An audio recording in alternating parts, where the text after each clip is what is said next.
Oh, hello, why I didn't see you there.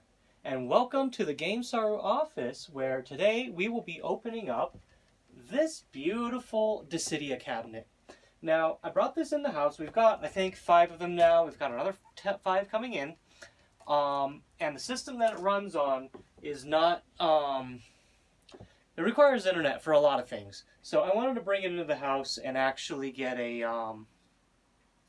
final check on like what you can actually do with it, because I think you can only run maybe like the tutorial and maybe some basic play. We haven't tried linking it yet, so later on I'm going to get the second one in here and we're going to try and link it up and just see what they do without network support.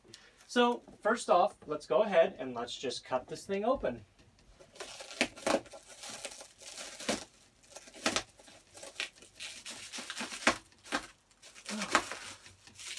One is pretty tightly wrapped up. Some interesting things about this cabinet while we're getting it open. It is the same cabinet body as Theatrhythm and Puzzle and Dragons. I'm not sure if anything else used the same body, but it is the same. It just looks a little different because the control panel is quite big. And it has, it doesn't have those big side wings like the others do. But rest assured, it is the same cabinet. Now, this is one of the games that I believe is no longer supported, or will very quickly be no longer supported in Japan. You can still see them there. But a lot of them are getting cleared out, so that's why we're picking them up now. My goal eventually is to have, I believe it's a 3v3 setup. Like a 6-player setup, and I'm hoping that eventually we can get that running. But unfortunately, the hardware that runs on is kind of not easy to go. So here's the, real quick, here's the header. And that's the front side of it there. And on the back, I believe you can take these off, or maybe they go somewhere else, but they go somewhere else on the cabinet. So there's that. I'm going to set this aside and finish unwrapping this. It looks like I might have to get over this control panel here, because there we go. Okay. So we've got these very PlayStation-esque... Oh, why is this peeling a little bit? Interesting. Anyway, we've got this very PS3, PlayStation, whatever-esque controller. And that is because... Well, not because, but coincidentally, this does run on a PS4. And when we open this up, I'll show you. And I'm actually just going to plug it in right now and get it going. And we can have that run while we look at the rest of the cab. Okay.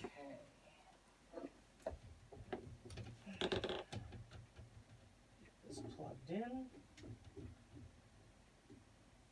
Oy. There we go.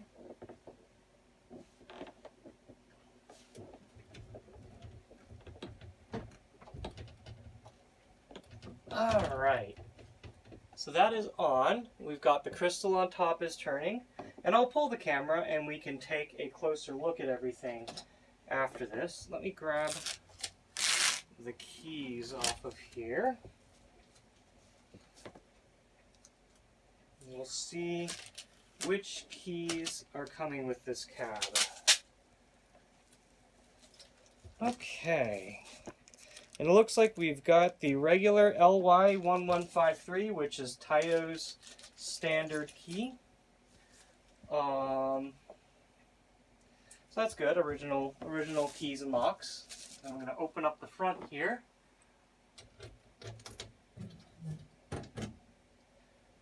Alright. Now, for some reason, I thought I remembered the PCB being mounted vertically, but apparently not. But inside the cabinet, we've got some Ethernet cable, usually always a roll of these with it, and we've got our manual right there. Maybe we'll look through that at some point, but I'm going to look through it a little bit now. So yeah, nothing terribly crazy interesting. One thing I noticed, our first cab actually, this crystal thing on top was would squeak every other rotation or something like that. But so anyway, there's the game, and some interesting facts about it is it actually runs on a Kiosk PS4, and the firmware hasn't been cracked, so we're not going to be connecting this to the internet because it will automatically update from the PSN. That's how the Kiosk PS4s work. But so here we've got the game running. I'm gonna pull the camera up a little closer here, and let's take a look at the game. There we go. How about right there? Okay, and I'm going to just start up, play a game, and see what we've got on it. So if I remember right, it was just tutorial mode, and nothing really special beyond that. You're not going to be able to use like your EMU's card or anything like that. So let's fire it up and see what it gives us. Let's turn the volume up a little bit too.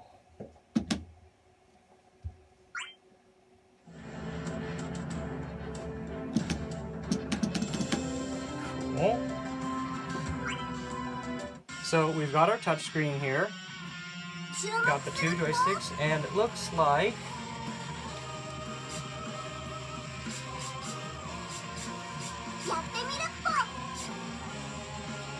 alright, so let's pick a character.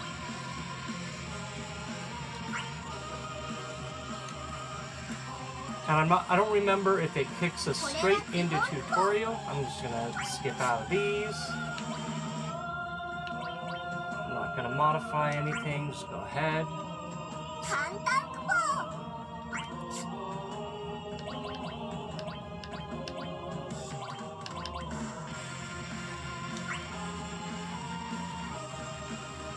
Alright. Skip out of this, and looks like we've got some computer players. Okay, do we want the tutorial? No, we don't. Let's just go with that. So it looks like it's just throwing us straight into a bot battle. And that might be honestly the limitations that it gives us.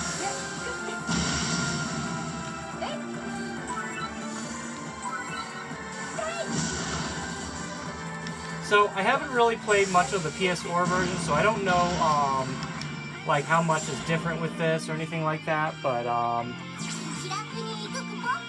have to probably do testing more when I get a second cab in here to find out whether it'll actually link. But more than likely, it's looking like maybe it won't.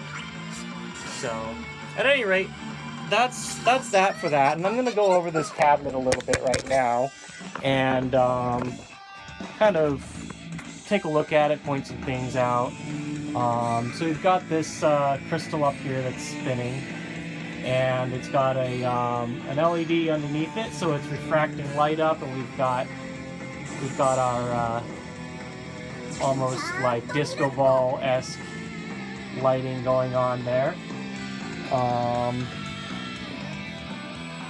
We've got the control panel with this big-ass crystal button here. We've got our little like PlayStation style controllers. These I'm pretty sure these underneath are going to be the exact same hardware as the PS3 the PlayStation nubs, similar to how Gunslinger Stratus was. So we've got one there, I think 2 back triggers and 4 buttons. And there's the explanation of it. The Nessica reader's there. And let's come underneath here and take a look at, so this is the Kiosk PS4. If you were to decase that, that is literally just a PS4 inside. You won't be able to use it to run retail. And I believe this is also the only game that they've set up to do this way. I'm not sure if it's going to be easy to get into the back, but I'll open it up and I can show you the USB I/O as well. Which, good, let me just grab a key.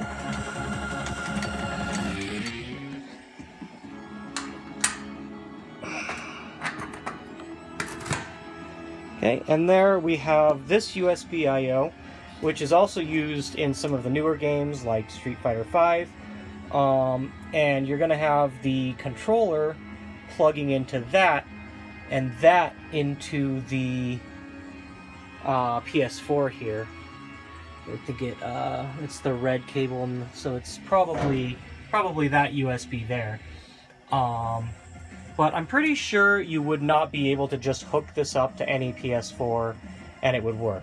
We're going to try that though, just because I think it'd be really cool to see if the PS4 would take it as a controller, but yeah, we don't know what it shows up as. We'll do some experimenting with it. Let's come around the front. I'm going to open up the control panel, and we'll take a look underneath this if we can. So yeah, there's the lock.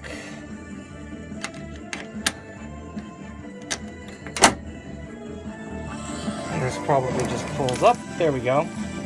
I don't know if I've actually opened one of these before, but when you look inside, I'm sure all the actual PCBs and stuff for all this are inside, but you've just got the wires coming off.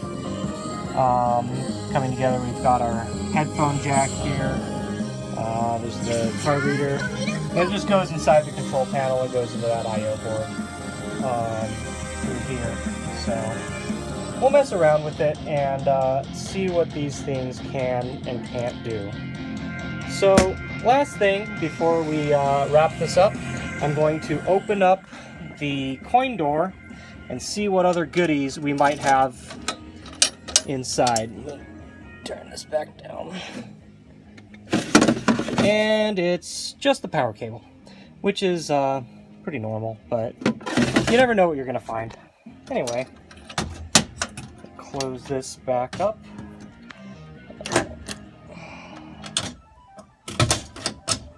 Okay, so that is DISSIDIA, the arcade version. And maybe in the future I might do some videos, or I might just post some pictures of the progress as we get them set up and linking, and see what we can do with them. But at any rate, that's that for DISSIDIA, and we've been doing a lot of work in the garage lately, especially I needed to get this out, so we can probably expect to see us doing a couple more cab openings and the sort pretty soon in the future. So hope to see you guys in the next video. Signing out. Take care.